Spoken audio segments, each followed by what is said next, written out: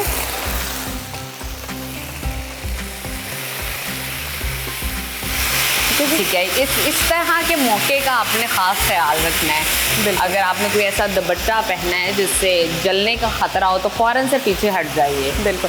اور اب میں اس کے اندر تھوڑا سا پانی ایڈ کریں گے, پانی ایڈ کر لیں گے. ببلنگ ہے. اچھا, ہم نے کیچپ ایڈ کی ہے. جی کیچپ ایڈ کی ہے, اور اب ہم نے تھوڑا سا پانی ایڈ کر دیا. اور ساتھ میں میں اس کے اندر ایڈ کروں گی سویٹ چلی ساس جائے گی اس کے اندر. اوکے.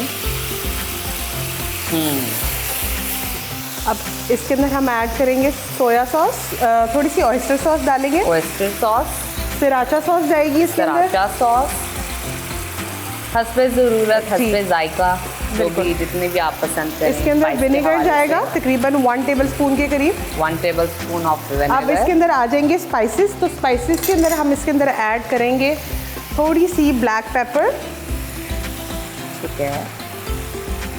ساتھ میں ہم اس کے اندر ایڈ کریں گے براؤن شوگر.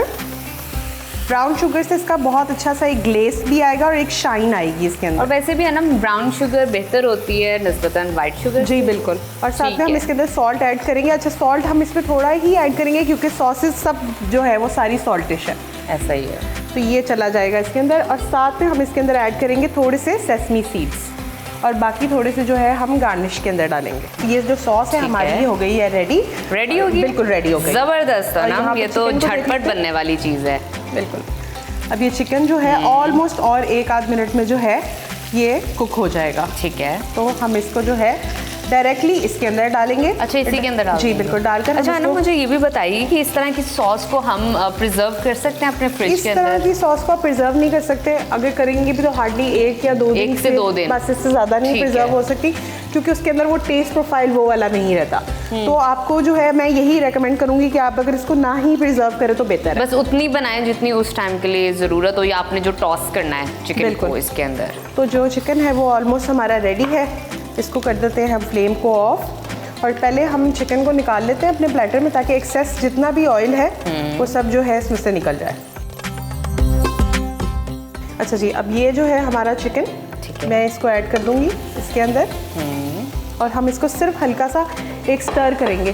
اچھا, ایک چیز جو بہت امپورٹنٹ ہے وہ یہ ہے کہ آپ نے جو ہے یہ تب ہی ساس میں ایڈ کرنے ہیں جب آپ نے ان کو جو ہے سرو کرنا ہے. اس سے پہلے جو ہے آپ نے ان کو ساس میں نہیں ڈالنا, نہیں تو وہ سوگی ہو جائیں گے, بہت زیادہ سوگی ہو جائیں گے اور سافٹ ہو جائیں گے, تو کھانے میں جو ہے وہ بالکل بھی آپ کو جو ہے وہ مزیدار نہیں لگیں گے. ٹھیک ہے.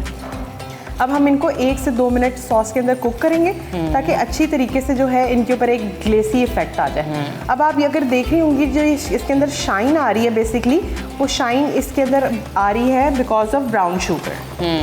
ٹھیک ہے. اب یہ اس میں کوک ہوں گے. مین وائل جو ہے میں اس کے اندر تھوڑا سا جو ہے گارنشنگ کا سامان تیار کر لیتے ہیں. گرین انین کو اچھی طریقے سے ہم چاپ کر لیں گے, اور ہم اس کو فائنل اس کی پریزنٹیشن کی طرف چلتے ہیں.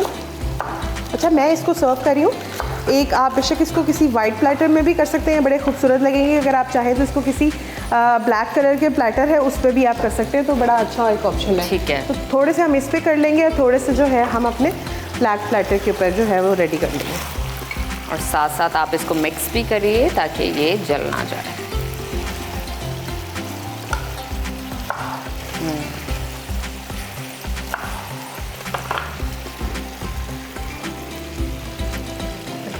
اب یہ دیکھیں, اب یہ بالکل ہمارے ریڈی ہیں. اب فلیم کو کر دیں گے ہم آف, اور فلیم کو آف کر کے اب آپ نے کیا کرنا ہے کہ آپ نے اس طرح سے کوئی بھی ٹونگ لے لینا ہے, اور ٹونگ لے کر آپ نے اس کو اپنے ونگس کو آرام سے پور کرنا ہے. ایکسیس ساس آپ نے ریموو کر دینی ہے اس کے اوپر سے تاکہ آپ کا پلیٹر جو ہے وہ نیٹ اینڈ کلین لگے. اس کے اوپر تھوڑی سی ساس جو ہے وہ ہم اوپر سے ڈریزل کر دیں گے. ٹھیک ہے. یہ ساس آ گئی. اب لاسٹلی اس کے اوپر جائیں گے تھوڑے سے گرین انینس. ٹھیک ہے, تو یہ جو تھوڑا سا پلیٹر کا کلر بریک کریں گے, اور ساتھ میں اس کے اندر جائیں گے تیل. ٹھیک ہے, سیسمی سیڈز ڈال دیے ساتھ, اور یہ جو ہے ہمارا ڈش تیار ہے, ہماری ریسیپی تیار ہے جو کہ بن رہی تھی اسپیشلی آپ کے لیے ڈائٹ پلان کے حوالے سے. تو چکن ونگز آپ انجوائے کر سکتے ہیں اپنی ڈائٹ کے اکارڈنگلی بھی. اگر آپ ویٹ لاس بھی کریں تب بھی آپ یہ کھا سکتے ہیں آرام سے. تو ہماری ایک میں نے آپ کو ڈش کی پریزنٹیشن بتا دی ہے, تو میں دوسری ڈش کی بھی آپ کو ایک دفعہ پریزنٹیشن بتا دیتی ہوں. ٹھیک ہے.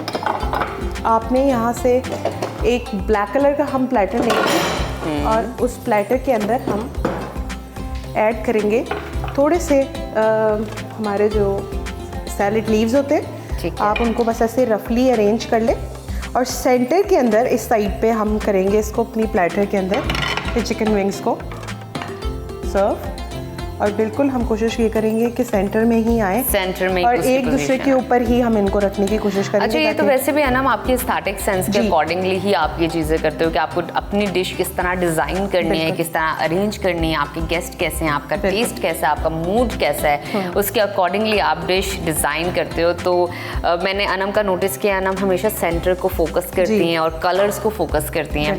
بالکل ٹھیک. اس کے اوپر ہم نے سوس ڈریزل کر دی ہے اور انینز ڈال دیں گے. انینس تھوڑے سے ہم ایسے اوپر بھی ڈال دیں گے تاکہ ہماری پلیٹر جو ہے تھوڑا سا کلرفل لگے. ہاں, کیونکہ آلریڈی ہماری ڈش جو ہے بلیک ہے. جی بالکل. اور اسی طریقے سے ہم سیڈز ڈال دیں گے. بہت خوب, بہت, تاکہ جو ہے آپ کا پلیٹر بھی تھوڑا حسین لگے.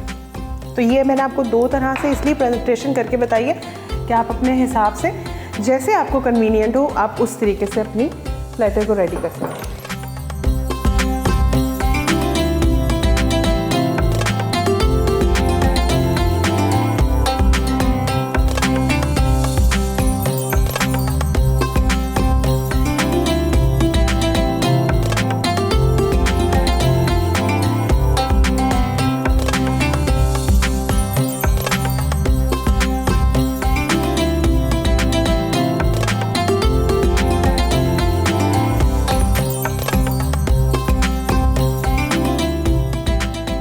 بہت شکریہ انم آپ کی موجودگی کا. آپ ہمیشہ ہمارے افطار کو بہترین بناتی ہیں, ہمارے دسترخوان کو بہترین بناتی ہے. تو ناظرین ابھی ہمیں دیجیے اجازت افطار پکوان سے. کل دوبارہ آپ سے ملاقات ہوگی سیم ٹائم میں. ٹیک کیئر, اپنا خیال رکھیے. بریک کے بعد صدائے رمضان میں آپ کو خوش آمدید کہتے ہیں. پروگرام میں آگے بڑھتے ہیں اور بات کرتے ہیں کہ ملکی حالات, جو کہ آج وزیر اعظم شہباز شریف کی حکومت کو 1 سال مکمل ہو گیا ہے. نون لیگ کی مخلوط حکومت کی یہ پہلی سالگرہ ہے اور 1 سال مکمل ہونے پر وفاقی حکومت کی جانب سے آج 1 سالہ کارکردگی پیش کی جا رہی ہے. حکومت کی جانب سے 1 سالہ کارکردگی پر ہم دیکھ رہے ہیں کہ بڑے بڑے دعوے ہو رہے ہیں کہ جناب معیشت بہتر ہو گئی ہے, غیر ملکی سرمایہ کاری پاکستان آ رہی ہے اور دوست ممالک کے ساتھ متعدد شعبوں میں معاہدے بھی ہو رہے ہیں, جو کہ ہم نے دیکھا بھی کہ مختلف ممالک کے جو سربراہان پاکستان آئے تو مختلف معاہدوں پر MOUs پر سائن بھی ہوئے. سب سے اہم جو کامیابی بتائی جا رہی ہے وہ مہنگائی میں بڑی کمی ہے, جو کہ حکومتی توقعات سے بھی نیچے گئی. وفاقی ادارے شماریات نے مہنگائی سے متعلق ایک رپورٹ جاری کی ہے جس میں بتایا گیا ہے کہ فروری میں مہنگائی کی شرح مزید کم ہو کر 1.52% پر آ گئی ہے, جو 9.5 سال کی کم ترین سطح ہے. مگر زمینی حقائق اس سے مختلف ہیں. عوام حکومتی اعداد و شمار کو ماننے کے لیے تیار نہیں ہے. سابق وزیر خزانہ مفتاح اسماعیل کہتے ہیں کہ اشیاء ضروریہ کی قیمتیں کم نہیں ہوئی ہیں, مہنگائی مزید بڑھے گی. اس سے متعلق مزید بات کر لیتے ہیں. اسلام آباد میں ہمارے نمائندے عامر سیال نے ہمیں جوائن کیا ہے. عامر, سب سے پہلے تو ہمیں یہ بتائیں کہ عوام تو آج بھی مہنگائی کی دہائیاں دے رہی ہیں. رمضان میں تو ویسے ہی جو ہے مہنگائی عروج پر ہوتی ہے, پھر یہ حکومتی کاغذوں میں مہنگائی کیسے کم ہو گئی؟ ادارہ شماریات کی رپورٹ میں کیا بتایا گیا ہے؟ دیکھیں, ادارہ شماریات کی جو رپورٹ ہے وہ فروری سے متعلق ہے. تو اگر آپ جنوری کو کمپیئر کریں فروری میں تو نسبتاً اگر ہم دیکھتے ہیں کہ سبزیوں میں کے ریٹوں میں کافی کمی ہوئی ہے, اور جو اس دوران جو ہے پیٹرول کی یا بجلی کی قیمتوں میں بھی زیادہ اضافہ نہیں ہوا.